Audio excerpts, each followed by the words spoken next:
నమస్తే, నేను Mounika. Welcome to వైద్యం ఆరోగ్యం. వైద్యం ఆరోగ్యంలో ఈరోజు మనం మాట్లాడుకోబోతున్నాం కోవిడ్ తర్వాత ఊపిరితిత్తులకు ఎలాంటి ఇన్ఫెక్షన్స్ వస్తాయి, కోవిడ్ ఇన్ఫెక్షన్ తర్వాత ఆక్సిజన్ పల్స్ ఆక్సిమీటర్ చెక్ చేసుకోవాలా, అలాగే కోవిడ్లో వాడే స్టెరాయిడ్స్ వల్ల ఎలాంటి సమస్యలు వస్తాయి మనకు తెలియజేయడానికి మనతో పాటు ఉన్నారు కిమ్స్ హాస్పిటల్స్ కొండాపూర్ నుంచి పల్మనాలజిస్ట్ డాక్టర్ అవినాష్. వారిని అడిగి మరిన్ని వివరాలు తెలుసుకుందాం. Hello doctor. హలో అండి. డాక్టర్, ఇప్పుడు ఎక్కడ చూసినా కోవిడ్ నడుస్తోంది. అలాగే కోవిడ్ వస్తే ఏం జరుగుతుంది అనే డౌట్స్ కూడా చాలా మందికి రైజ్ అవుతున్నాయి. అంటే కోవిడ్ తగ్గిపోయిన తర్వాత, కోవిడ్ ఉన్నప్పుడు జాగ్రత్తలు తీసుకుంటున్నారు, ఓకే, కోవిడ్ తగ్గిపోయిన తర్వాత ఎలాంటి జాగ్రత్తలు తీసుకోవాలంటే కోవిడ్ తర్వాత కూడా లంగ్స్ మీద చాలా ఎఫెక్ట్ అనేది పడుతూ ఉంది ఈ మధ్య కాలంలో చూస్తే, ఎందుకంటారు?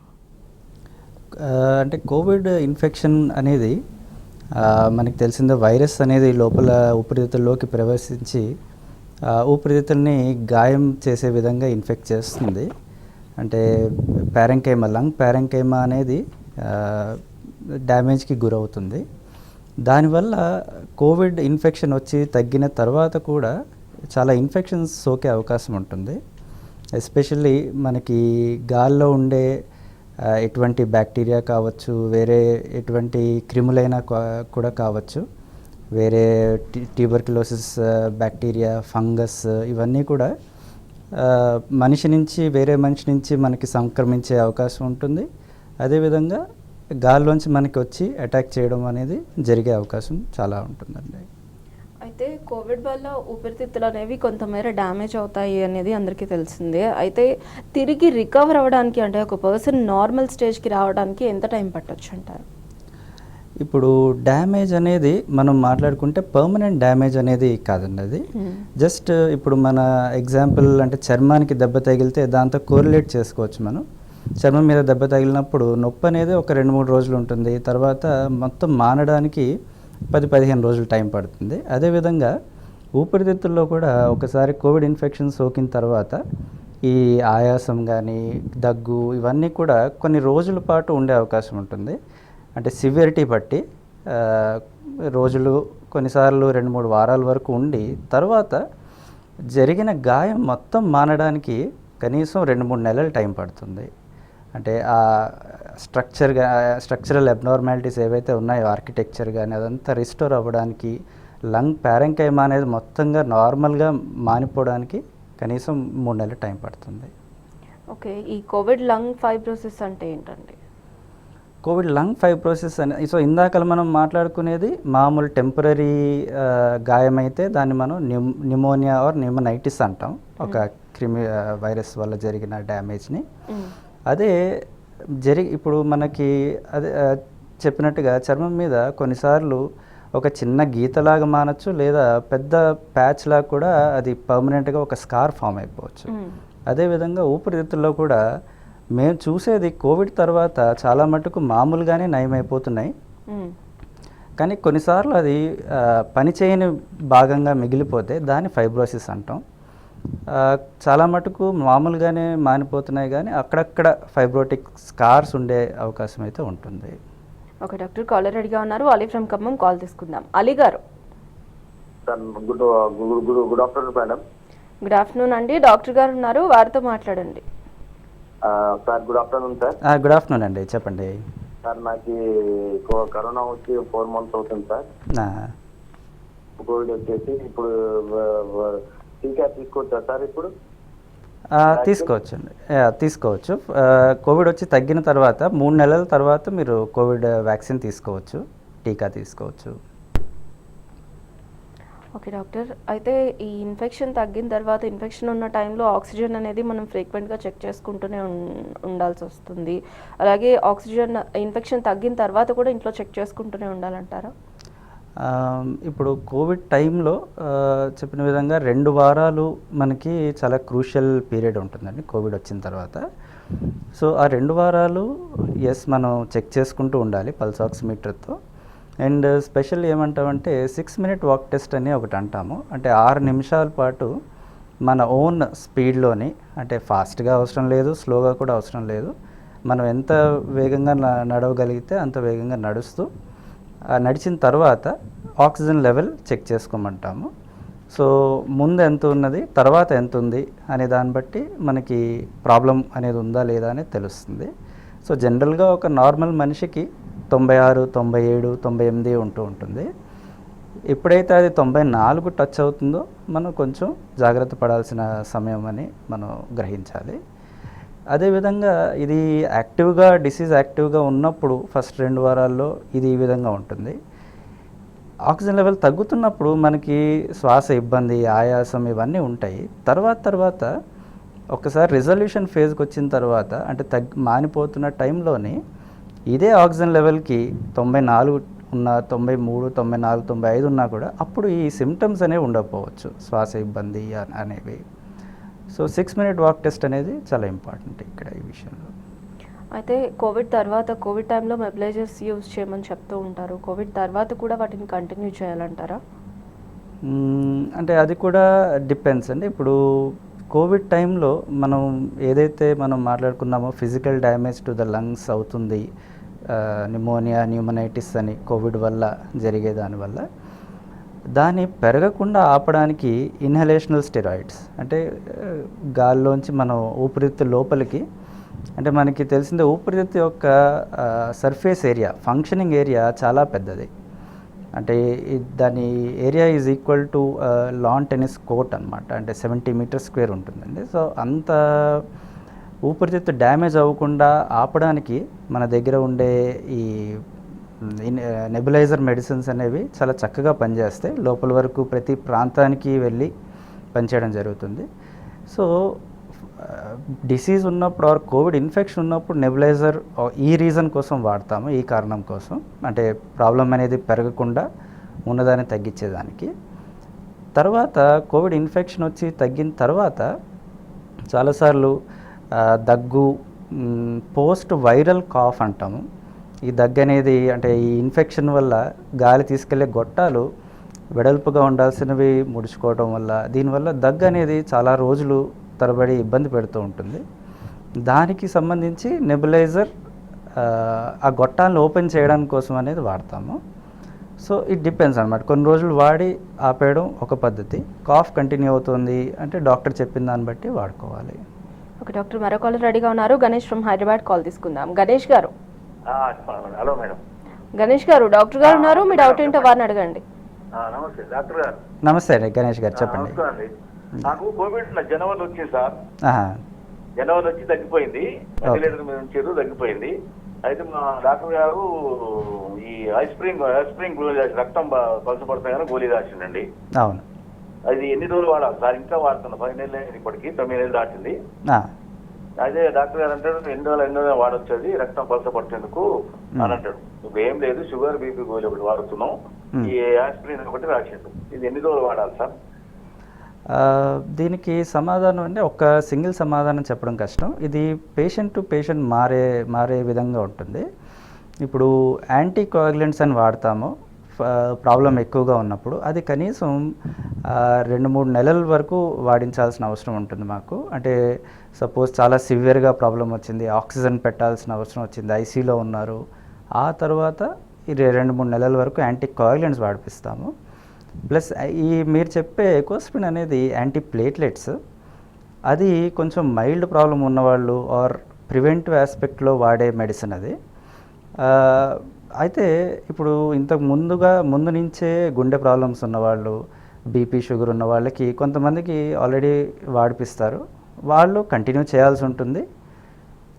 సో పేషెంట్ టు పేషెంట్ అది మారే అవకాశం ఉంటుంది, డాక్టర్ గారే డిసైడ్ చేయాలి అది. అయితే డాక్టర్, వన్స్ కోవిడ్ అటాక్ అయిన తర్వాత మన లంగ్స్కి ఎలాంటి ఇన్ఫెక్షన్స్ అటాక్ అయ్యే అవకాశాలు ఉన్నాయి? కోవిడ్ వచ్చిన తర్వాత ఇప్పుడు సూపరాడెడ్ బ్యాక్టీరియల్ ఇన్ఫెక్షన్స్ అని అంటాము. ఇవి మామూలు bacterial infections like streptococcus pneumonia అని, క్లెప్సియల్లా అని, సూడోమోనాస్ అని వేరే క్రిములు ఉంటాయి, అవన్నీ బ్యాక్టీరియల్ ఇన్ఫెక్షన్స్ అన్నమాట. సో ఇందాక చెప్పిన విధంగా మనకి గాల్లోంచి పక్కన మనిషి నుంచి కానీ గాల్లోంచి కానీ సోకే అవకాశం ఉంటుంది. సో ఇవి బ్యాక్టీరియల్ ఇన్ఫెక్షన్స్, అంటే బ్యాక్టీరియల్ నిమోనియా అంటాము. మనకు ఆల్రెడీ కోవిడ్ వల్ల వచ్చింది కోవిడ్ నిమోనియా అయితే దాని మీద బ్యాక్టీరియల్ ఇన్ఫెక్షన్స్. రెండోది ట్యూబర్కులోసిస్ అంటే టీబీ బ్యాక్టీరియాలు కూడా మనని ఎఫెక్ట్ చేసే అవకాశం ఉంటుంది. సో టీబీ అంటే క్షయ, జనరల్ మన వాడుక భాషలో. అది కూడా మనకి ఒక మనిషి నుంచి ఇంకో మనిషికి సంక్రమించే వ్యాధి అది. సో ఎవరైనా ఆ వ్యాధి ఉన్న వాళ్ళు దగ్గినా ఏమైనా చేసినా కూడా అది మనం కోవిడ్ వచ్చి తగ్గిన వాళ్ళు పీలిస్తే టీబీ ఊపిరితిత్తుల్ని ఈజీగా అటాక్ చేస్తుంది. ప్లస్ అదేవిధంగా టీబీ అనేది చాలా వరకు మన ఇండియాలో చాలా కామన్ డిసీజ్. సో అది కొన్నిసార్లు డార్మెంట్ స్టేజ్లో ఉంటుంది మన శరీరంలో. దాన్నే లేటెంట్ ట్యూబర్క్యులోసిస్ ఇన్ఫెక్షన్ అంటాము. ఎప్పుడైతే కోవిడ్ ఇన్ఫెక్షన్ వచ్చినప్పుడు సోకిన తర్వాత మనం వాడే మెడిసిన్స్ వల్ల కావచ్చు, లేదా కోవిడ్ యాజ్ సచ్ డిసీజ్ వల్ల కూడా ఇమ్యూనిటీ అనేది మనకి తగ్గుతుంది. సో అప్పటి వరకు నిద్రపోతున్న క్షయ బ్యాక్టీరియా, టీబీ బ్యాక్టీరియా ఒక్కసారిగా నిద్ర లేవడం, దానివల్ల టీబీ ఇన్ఫెక్షన్స్ అనేవి సంక్రమించడం. టీబీ ఇన్ఫెక్షన్స్ మళ్ళీ ఊపిరితిత్తుల్ని, వేరే పార్ట్స్ని కూడా ఎఫెక్ట్ చేస్తాయి. మూడోది ఫంగల్ ఇన్ఫెక్షన్స్. ఫంగల్ అంటే అవి జనరల్గా అన్ని చోట్ల ఉండే క్రిములే, అవి ఆర్గానిజమ్స్. కానీ ఒక నార్మల్ మనిషికి అవి ఎటువంటి విధంగా హాని చేయలేవు. ఎప్పుడైతే ఒక మనిషి యొక్క ఇమ్యూనిటీ కాంప్రమైజ్ అవుతుందో అప్పుడే అవి వాటి ఉగ్రరూపం చూపిస్తాయి. సో అదేవిధంగా అప్పుడు ఆ టైంలో ఫంగల్ ఇన్ఫెక్షన్స్ అనేవి కూడా సంక్రమిస్తాయి. యాస్పర్జిల్లస్ అని, మ్యూకార్ అని మనం తరచుగా వింటూనే ఉన్నాం, బ్లాక్ ఫంగస్ అని. ఇవన్నీ కూడా ఎఫెక్ట్ అయ్యే ఛాన్సెస్ ఉంటాయి. సో ఈ 3 రకాలుగా మనకి ఇన్ఫెక్షన్స్ అటాక్ చేస్తాయి. ఓకే డాక్టర్, కాలర్ రెడీగా ఉన్నారు. మోహన్ రావు ఫ్రమ్ హైదరాబాద్ కాల్ తీసుకుందాం. మోహన్ రావు గారు నమస్కారం మేడం. నమస్తే అండి, డాక్టర్ గారు ఉన్నారు, వారితో మాట్లాడండి. నమస్కారం డాక్టర్ గారు. నమస్కారం అండి మోహన్ రావు గారు, చెప్పండి. సార్ నాకు కోవిడ్ వచ్చి 6 months అయింది. ఓకే. అయితే అసిమ్టమాటిక్గా వచ్చింది సార్. ఏమన్నా? ఓకే. అయితే 10 days లో మళ్ళీ మామూలుగా అయిపోయా. ఏం సిమ్టమ్స్ లేకుండా కానీ టాబ్లెట్స్ వాడినా. అయితే ఒక 6 months నుంచి అప్పటి నుంచి వీక్ అయిపోయినా.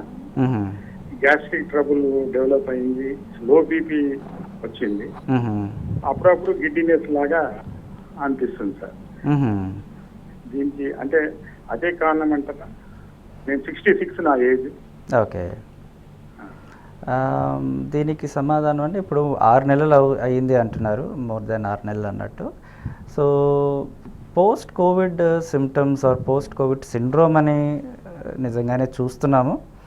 ఒక 6 నెలల వరకు కూడా ఉండే అవకాశం ఉంది. బట్ 6 నెలలు దాటిన తర్వాత వేరే కారణం కూడా చూసుకోవాల్సి ఉంటుందండి. అందులో పెద్ద వయసు గలవారు కాబట్టి వేరే కండిషన్స్ కూడా చూసుకోవాలి. షుగర్ కంట్రోల్ ఉందా లేదా, అండ్ వేరే కొన్ని విటమిన్స్ కానీ, థైరాయిడ్ లెవెల్స్, ఇటువంటివి కూడా చెక్ చేసుకోవాలి.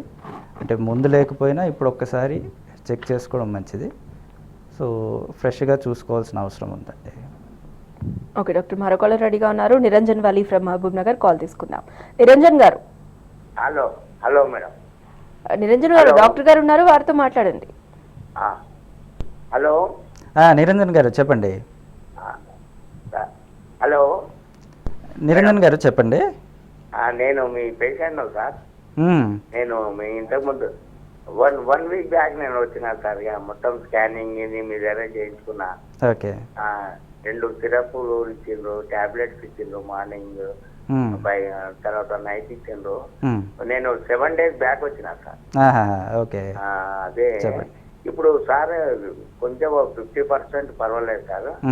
మళ్ళీ ఆఫ్టర్ 15 days రమ్మన్నారు మీరు. ఓకే. అదే 15 days అంటే ఇంకా 8 days ఉంది నాకు టైము. సార్ ఇప్పుడు నేను వ్యాక్సిన్ తీసుకోవచ్చా సార్? ఇప్పుడు అంటే ఇంతవరకు తీసుకున్నారా? ఇప్పుడు first dosa, second dosa? First dose. Okay, first dose తీసుకోవచ్చండి, తీసుకోవాలి కూడా. మీరు తీసుకోండి, ఫస్ట్ డోస్ తీసుకోవచ్చు. ఓకే డాక్టర్, చాలా మందిలో ఉన్న డౌటే ఇది, వ్యాక్సినేషన్ ఎప్పుడు తీసుకోవాలి, కోవిడ్ వచ్చి తగ్గిన వాళ్ళు, లేదా సెకండ్ డోస్ ఎప్పుడు తీసుకోవాలి, ఫస్ట్ డోస్ తీసుకుని మధ్యలో కోవిడ్ వస్తే అప్పుడు సెకండ్ డోస్ ఎప్పుడు తీసుకోవాలి, ఈ డౌట్స్ చాలా మందికి వస్తున్నాయి, వాటి గురించి. సో దీని గురించి కొంచెం క్లుప్తంగా చెప్తానండి. ఇప్పుడు కోవిడ్ ఇన్ఫెక్షన్ వచ్చింది అనుకుందాము. వచ్చినప్పుడు మనకి సహజంగా యాంటీబాడీస్ అనేవి తయారవుతాయి వాటికి అగెయిన్స్ట్గా మన శరీరంలో న్యాచురల్గా తయారవుతాయి, అంటే ఇమ్యూనిటీ అంటాం. సో అవి తయారైన యాంటీబాడీస్ ప్రజెంట్ కండిషన్ పరంగా మనకు తెలిసిన విధంగా అయితే మినిమం 3 నుంచి 6 నెలలు ఉంటున్నాయని చూస్తున్నాము. ఇంకా కూడా ఉండే అవకాశం ఉంది, బట్ మనకి ఇంకా స్టడీస్ అవి రావాలి. సో ఆ యాంటీబాడీస్ ఏవైతే ఉన్నాయో అవి మనకి న్యాచురల్ ఇమ్యూనిటీ ఎనీవే ఇస్తాయి యాంటీబాడీస్ అనేవి. సో అందుకని కనీసం 3 నెలలు వెయిట్ చేసి ఇన్ఫెక్షన్ వచ్చిన తర్వాత వ్యాక్సిన్ తీసుకోమనే లాజిక్ అందుకే మనం చెప్తున్నాము.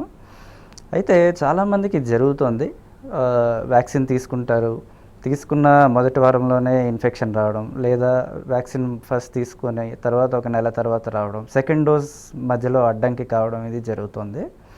దానికి సమాధానం మళ్ళీ అదేవిధంగా ఫస్ట్ డోస్ తీసుకున్నా కూడా సెకండ్ డోస్కి కోవిడ్ ఇన్ఫెక్షన్ వచ్చిన దగ్గర నుంచి 3 నెలలు వెయిట్ చేయడం, మళ్ళీ అదే మనకి కరెక్ట్ అయిన పద్ధతి. సేమ్ మళ్ళీ లాజిక్ ఏమంటే ఎనీవే మనకి ఫస్ట్ కోవిడ్ వ్యాక్సిన్ వల్ల యాంటీబాడీస్, మన ఇన్ఫెక్షన్ వచ్చినందుకు మన బాడీ తయారు చేసుకున్న యాంటీబాడీస్, ఇవి 2 ఉంటాయి కాబట్టి 3 నెలలు గ్యాప్ ఇచ్చి అప్పుడు అంటే ఒకటి కోవిషీల్డ్ విధంగా అయితే 3 నెలల గ్యాప్ ఉంటుంది జనరల్గా కూడా.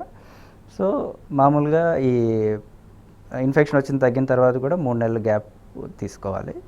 కోవాక్సిన్ జనరల్గా 1 మంత్ గ్యాప్ ఉంటుంది, బట్ ఇన్ఫెక్షన్ వచ్చి తగ్గిన తర్వాత మళ్ళీ కోవాక్సిన్ కూడా 3 నెలల గ్యాపే వ్యవధి వర్తిస్తుంది అన్నమాట. ఓకే డాక్టర్, మరో కాలర్ రెడీగా ఉన్నారు. రమణాచారి ఫ్రమ్ హన్మకొండ, కాల్ తీసుకుందాం. రమణాచారి గారు. Sir madam. రమణాచారి గారు, డాక్టర్ గారు ఉన్నారు, వారితో మాట్లాడండి. సార్ డాక్టర్ గారు. చెప్పండి రమణాచారి గారు, చెప్పండి. సార్ అయితే మా మిస్సెస్ ఇప్పుడు ఒక 6 days బ్యాక్ కోవిడ్ ఎఫెక్ట్ అయ్యి హాస్పిటల్లో అడ్మిట్ అయినాం సార్. ఓకే. అయితే మేము ఇంతకుముందు 2 డోసులు తీసుకున్నాము. ఇప్పుడు ఓకే, పల్స్ ఆక్సిమీటర్ 98, 100 చూపిస్తుంది, అలా మంచిగానే ఉంది సార్. కానీ ఇంటికి వచ్చినాము నిన్న డిశ్చార్జ్ చేస్తే కొంచెం బాగా షివరింగ్ వస్తుంది, భయపడతాను సార్. కొంచెం బాగా వీక్నెస్ ఉన్నది, అట్లే ఉంటుందా లేకపోతే ఇంకేమన్నా? ఫీవర్ ఏమైనా ఉందంటారా? జ్వరం చెక్ చేసుకున్నారా? లేదు సార్, ఫీవర్ లేదు. అదే ఓన్లీ షివరింగ్ అంటే కొన్ని చెక్ చేసుకోవాల్సిన అవసరం ఉందిలేండి. ఇప్పుడు అంటే ఒకటి మీరు అన్నట్టు జనరల్ వీక్నెస్ కూడా ఉండే అవకాశం ఉంటుంది. ఇంకొకటి కొన్ని ఇన్ఫెక్షన్స్ వల్ల కూడా మనం ఇందాకలే మాట్లాడుకున్నట్టు జ్వరంతో కూడిన షివరింగ్ ఇవన్నీ చెక్ చేసుకోవాలి. షుగర్ లెవెల్స్ ఒకసారి చెక్ చేసుకోవాలి, ఎందుకంటే స్టెరాయిడ్స్ ఇచ్చినప్పుడు కానీ లేకపోతే షుగర్ మెడిసిన్స్ వాడుతున్నప్పుడు షివరింగ్ రావడం కూడా సహజమే. అదేవిధంగా ఎలక్ట్రోలైట్స్ ఇవన్నీ కూడా చెక్ చేసుకోవడం మంచిది. ఒక్కసారి చెక్ చేసుకోవాల్సిన అవసరం ఉందండి. ఓకే డాక్టర్, మరో కాలర్ రెడీగా ఉన్నారు. శ్రీకాంత్ ఫ్రమ్ హైదరాబాద్, కాల్ తీసుకుందాం. శ్రీకాంత్ గారు. హలో అండి. శ్రీకాంత్ గారు, డాక్టర్ గారు ఉన్నారు, వారితో మాట్లాడండి. నమస్తే డాక్టర్ గారు. నమస్తే శ్రీకాంత్ గారు, చెప్పండి. మేము ఇలా కోవిడ్ వ్యాక్సిన్ వేయించుకున్న తర్వాత ఈ మార్నింగ్ టైం ఆఫ్టర్ వేకప్ అయినప్పుడు కొంచెము డల్ గా, అంటే ఇంతకుముందు వ్యాక్సిన్ వేయించుకున్న ముందు కన్నా వ్యాక్సిన్ వేయించుకున్న తర్వాత కొంచెము ఎనర్జీ లెవెల్స్ డౌన్ గా ఉండడము ఇలా అనిపిస్తుందండి. మరి ఆఫ్టర్ లంచ్ తర్వాత, పోస్ట్ లంచ్ తర్వాత I can feel it like okay. ఇవన్నీ ఇప్పుడు కోవిడ్ వ్యాక్సినేషన్ వల్ల వచ్చే సైడ్ ఎఫెక్ట్స్ అంటారండి? ఎన్ని రోజులు అయిందన్నారు వ్యాక్సిన్ తీసుకొని? వ్యాక్సిన్ తీసుకొని ఇప్పటికి ఆల్మోస్ట్ 2.5 months అయిందండి. స్టిల్ ద సేమ్ ప్రాబ్లం ఇంకా అలానే వస్తుంది. ఓకే. లేదండి, ఇట్స్ వెరీ అన్లైక్లీ. అంటే కోవిడ్ వ్యాక్సిన్ వల్ల ఇన్ని రోజులు ఎఫెక్ట్ అనేది మనం చూడము. సో వేరే కారణాలు ఒక్కసారి మళ్ళీ చెక్ చేసుకోవాలండి.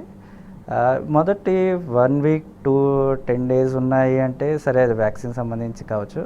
యాక్చువల్గా జ్వరం 1 day ఉంటుంది, తర్వాత పెద్ద సిమ్టమ్స్ ఏమి ఉండవు.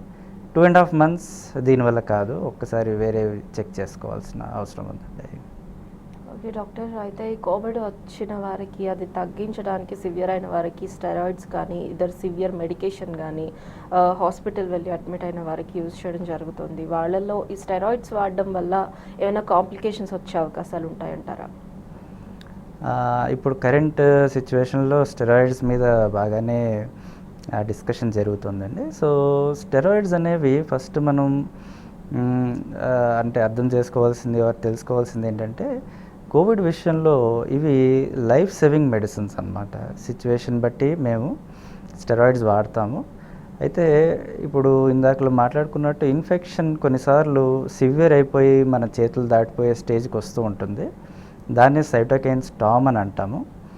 సో అది లైఫ్ థ్రెటనింగ్ సిచ్యువేషన్స్ అనమాట. దాన్ని మనం ఏదో ఒక విధంగా ఆపడానికి మన దగ్గర ఉన్న ఒకే ఒక మెడిసిన్ ఆర్ మంచి మెడిసిన్ అనేది స్టెరాయిడ్స్. దాన్ని కరెక్ట్ డోసేజ్ కరెక్ట్ విధానంలో వాడితే ఎటువంటి నష్టం ఉండదు.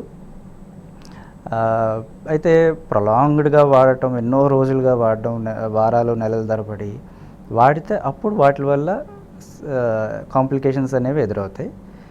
కోవిడ్లో కరెక్ట్ విధానంలో వాడితే మాత్రం ఎటువంటి కాంప్లికేషన్స్ ఉండవు. అయితే స్టెరాయిడ్స్ వాడటం వల్ల మనకి జనరల్గా వచ్చే ప్రాబ్లమ్స్ అన్కంట్రోల్డ్ షుగర్స్ అంటాము.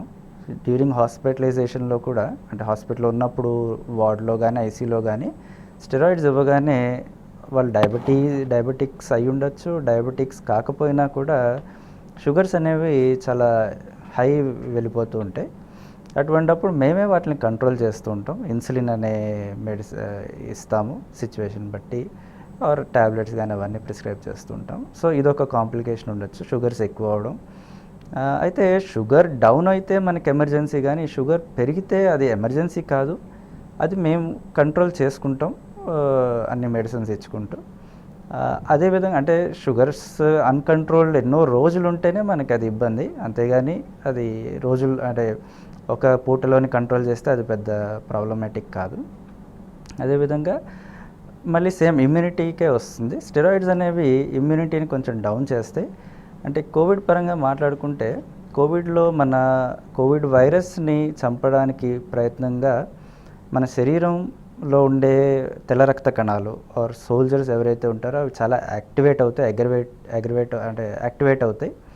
సో అవి ఓవర్ అగ్రవేషన్ వల్ల, అవి రిలీజ్ చేసే పదార్థాల వల్ల మనకి నేను ఇందాకలు అన్నట్టు సైటోకైన్ స్టార్మ్ అని, ఆక్సిజన్ లెవెల్స్ పడిపోవడం, ఊపిరితిత్తుకి ఫిజికల్ డ్యామేజ్ జరగడం, ఇవన్నీ జరుగుతాయి, న్యూమనైటిస్ అనేది. సో వాటిని ఆపడానికి ఇది వాడతాము. సో మనం సోల్జర్స్ని కంట్రోల్ చేస్తున్నాము, తెల్ల రక్త కణాలని, అంటే ఇమ్యూనిటీని తగ్గిస్తున్నట్టే. సో మళ్ళీ ఇందాకలు మాట్లాడుకున్నట్టే బ్యాక్టీరియల్ ఇన్ఫెక్షన్స్, వేరే ఇన్ఫెక్షన్స్ వచ్చే అవకాశాలు ఉంటాయి. బట్ మనం దాన్ని కంట్రోల్ చేసుకోవాలి. At the same time life saving medicines కాబట్టి వాటిని కొన్ని మనం దృష్టిలో పెట్టుకొని వాటికి సరైన యాంటీబయాటిక్స్ వాడుకోవడం, ఏ టైంలో ఆపేయాల్సిన అవసరం ఉంది అని, ఎంత డోసు, టేపరింగ్ డోసెస్ అంటాం. ఒక డోస్తో స్టార్ట్ చేస్తాం, దాంట్లో హాఫ్ చేసుకుంటూ 2-3 రోజులకు ఒకసారి కానీ 5 రోజులకు ఒకసారి కానీ హాఫ్ చేసుకుంటూ తగ్గించుకుంటూ వస్తాము. సో అనివార్య కారణాల వల్ల వాడాల్సి వస్తుంది, దానివల్ల వచ్చే పర్యవసనాలు కూడా మేము చూసుకుంటాం. అయితే ఈ మధ్యకాలంలో కాక్టైల్ యాంటీబాడీ మెడిసిన్ అని చెప్పి కొత్తగా వచ్చింది, దాని గురించి. సో కాక్టైల్ యాంటీబాడీ అనేది మనకి బాగా ఫేమస్ అయింది కూడా లాస్ట్ ఇయర్ డొనాల్డ్ ట్రంప్కి ఇచ్చారు యుఎస్లోని. అప్పుడు ఫస్ట్ మనం విన్నాము. మన దగ్గరికి రీసెంట్గా ఒక 2-3 నెలలు కావస్తుంది వచ్చింది మెడిసిన్. అయితే అన్ఫార్చునేట్లీ సెకండ్ వేవ్ తగ్గుతున్న టైంలో వచ్చింది మనకి. తర్వాత మేము ఎనీవే ఇప్పుడు వాడుతున్నాము. సో దాని కాన్సెప్ట్ ఏంటంటే, అందులో 2 మెడిసిన్స్ ఉంటాయి, కెసిరివిమాబ్ అండ్ ఇమ్దేవిమాబ్ అని 2 కాంబినేషన్ ఆఫ్ యాంటీబాడీస్ అనమాట. యాంటీబాడీస్ అంటే ఇందాక మనం మాట్లాడుకున్నట్టు మన శరీరం ఏదైతే న్యాచురల్గా ప్రొడ్యూస్ చేసే యాంటీబాడీస్ ఉంటాయో వాటిల్ని మనం బయట నుంచి కృత్రిమంగా తయారు చేసినవి ఇస్తారు. సో ఒకటే వాడడం వల్ల మనకి ఇబ్బంది అవుతుందని చెప్పి రెండిటిని కంబైన్ చేసి ఇస్తాము కాక్టైల్ యాంటీబాడీ అనేది. సో అది ఈ ప్రెజెంట్ సిచ్యువేషన్లో చాలా బాగా మంచిగా పనిచేసే మెడిసిన్గా అది మనకు కనబడుతుంది. ఎందుకంటే యాంటీవైరల్ ఇమీడియట్గా వైరస్ని అది వితిన్ కొన్ని గంటల్లో కానీ రోజుల్లో కానీ అది బైండ్ చేసి ఇమీడియట్గా కిల్ చేసే ఇది చూపిస్తుంది ఎఫెక్ట్. కోవిడ్ గురించి, కోవిడ్ తర్వాత వచ్చే వాటి గురించి చాలా క్లియర్గా వివరించారు. Thank you so much. Thank you. ఇది వాళ్ళ వైద్యం ఆరోగ్యం. Keep watching tea news.